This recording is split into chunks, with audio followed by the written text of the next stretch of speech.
Hi everyone, Ricky from Choose Packaging Supplies here. Today we're going to talk about the most brought up topic in the history of doing business, pricing.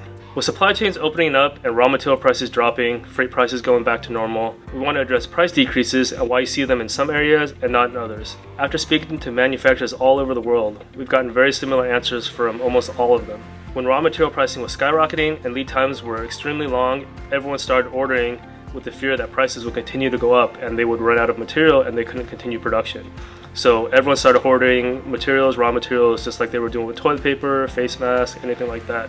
Now they're stuck with higher priced material and they need to deplete that inventory before moving on to lower price stuff. And big corporations aren't willing to take a big loss on everything. Like a bakery that gives away day-old bread for free. It's a great concept, but it's not sustainable long term. Nobody wants to run business at a loss. Fortunately, we have a lot more flexibility with our products.